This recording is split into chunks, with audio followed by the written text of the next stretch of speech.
এই সরকার আসার পরে বলছিল যে তারা খুব চমৎকার একটা নতুন বাংলাদেশ গড়ে তুলবে, প্রশাসনিক কাঠামোকে সংস্কার করবে, গণপ্রশাসন সংস্কার করবে, পুলিশ করবে, দুর্নীতি দমন কমিশন করবে, নির্বাচন কমিশন করবে। এখন এটাকে যে আইনে রূপ দিতে হবে, সেখানে এসে সরকার থমকে দাঁড়িয়েছে। মনে হচ্ছে তাদের কোনো ক্ষমতা নাই, তারা একটা জোড়া সাপের মতো, বিষহীন একটা সাপের মতো। তারা এটাকে যে আইনে রূপ দিবে এই ব্যাপারে কোনো সাহস করছে না। একটি বিশেষ গোষ্ঠী তারা আমাদের ব্যাপারে বলে যে আমরা নাকি নির্বাচনকে ভয় পাই। তাদের তলবিবাহক কিছু মিডিয়া টক শোতে এবং বিভিন্ন আলোচনায়, বিভিন্ন লেখালেখিতে তারা এটা বোঝাতে চায় আমরা নির্বাচনকে ভয় পাই। এদেরকে বলবো, হায় রে কপাল মন্দ, চুপ থাকিতে। এরা অনেকটা রাত কানা লোকের মতো, এরা দেখেও না দেখার ভান করছে। এরা জানে সুষ্ঠু নির্বাচন হলে আগামী দিনে ওই পতিত স্বৈরাচারের দূষরদের বাংলাদেশের ক্ষমতায় আসার কোনো সম্ভাবনা নাই। সেজন্য জামাতে ইসলামের বিরুদ্ধে ব্লেম গেম করতেছে। তাদের এক নেতা বলেছে যে কালো শক্তি নাকি জুলাই বিপ্লব করেছে। ধিক্কার! তাহলে তোমরা যে দাবি করো জুলাই বিপ্লবের অন্যতম স্টেক হোল্ডার, তোমরাও তাহলে আসল কালো শক্তি। এবং আসলে তোমাদের জুলাই বিপ্লবে তেমন কোনো অবদান ছিল না। এবং এটা বিপ্লব নিয়ে আপনাদের গা জ্বালা ধরেছে। তা না হলে এত বড় একটা বিপ্লবকে পজিটিভলি না নিয়ে নেগেটিভ কথা বলা আর নির্বাচন বলে ফেনা তুলতেছেন। আমরা হাসিনা মার্কা নির্বাচন আর বাংলাদেশে দেখতে চাই না। পিয়ার আমরা কেন বলতেছি? আমরা বলছি যে পিয়ার হলে আর একদলীয় শাসন, স্বৈর শাসন, দুঃশাসন এবং বাংলাদেশে আর ফ্যাসিবাদ কায়েম হওয়ার সুযোগ থাকবে না। আপনারা জেনে ভাবে নির্বাচন করে ক্ষমতায় যেতে চান, বাংলাদেশের জনগণ আপনাদের এই চাওয়াকে দুঃস্বপ্নে পরিণত করবে। কিভাবে যেতে চান? জনগণ পিয়ারের পক্ষে। জনগণ চায় তার প্রত্যেকটা ভোটের মূল্যায়ন। সঠিক ভোট না করে ভোটের নামে যেটা তামাশা হাসিনা করেছিল, সারা দুনিয়ায় তার ক্রেডিবিলিটি হারিয়েছে, সারা বাংলাদেশের জনগণের ধিক্কার করিয়েছে।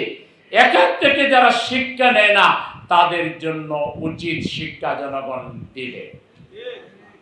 সেন্টার দখল করে যেন তেন নির্বাচন করে বাংলাদেশের ক্ষমতা আসতে চায়, তাদের এই চাওয়াকে আমরা দুঃস্বপ্নে পরিণত করে দেব ইনশাআল্লাহ। সেজন্য সবাইকে প্রস্তুতি নিতে হবে। আবার ডাক আসবে, ঝাঁপিয়ে পড়তে হবে। শহীদ যখন 2000 হয়েছে, প্রয়োজনে আরো 2000 হবে। তবু আমরা জালিমের কাছে আমরা এই দেশকে ছেড়ে দিতে পারি না।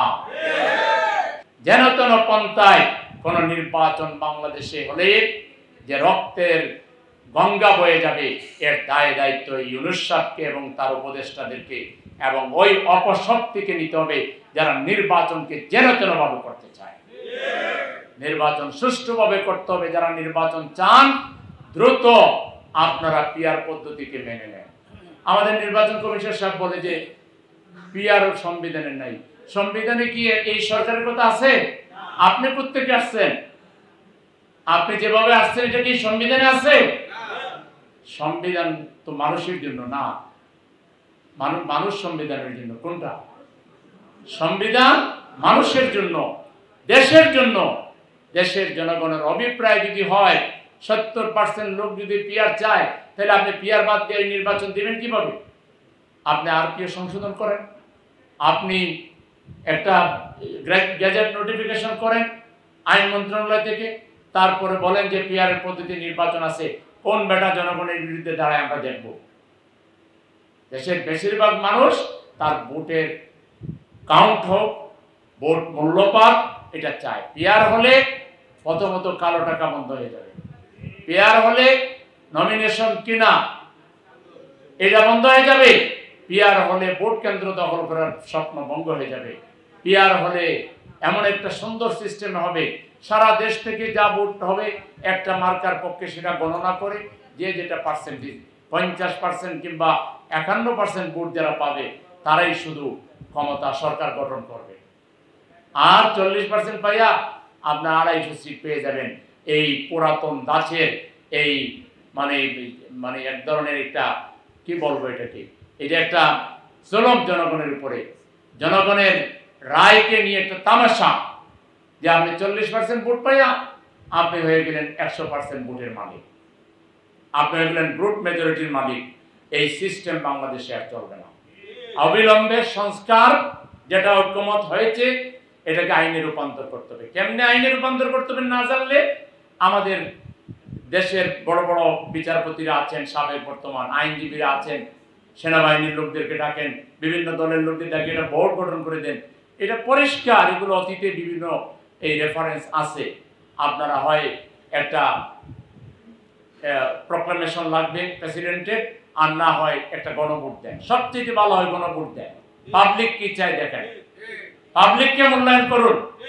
দুই একটা বিশেষ দলের দিকে তাকিয়ে ইউনূস সাহেব আপনি যদি কায়েত হয়ে যান তাহলে এত বড় আন্তর্জাতিক খ্যাতি সম্পন্ন মানুষ আপনার মর্যাদার সাথে দুইটা যায় না। আপনাকে দেশের জনগণ বসাই না কারো চেহারার দিকে তাকানোর জন্য। আপনি একটা আবার কোন বিশেষ গোষ্ঠীর চেহারার দিকে তাকিয়ে যদি জাতিকে ধোঁকা দেন তাহলে এটা আপনার পুরো শান্তিতে নোবেল পাওয়াটাই আপনার ব্যর্থ হয়ে যায়। সুতরাং আপনি মাজা সোজা করে দাঁড়ান, সাহস করুন। 18 কোটি মানুষ আপনার সাথে আছে। আপনাকে সংস্কারগুলো আইনে রূপান্তর করতে হবে, পিআরের মাধ্যমে নির্বাচন দিতে হবে, নির্বাচন সুষ্ঠু করতে হবে এবং নির্বাচন ফেব্রুয়ারিতেই দিতে হবে।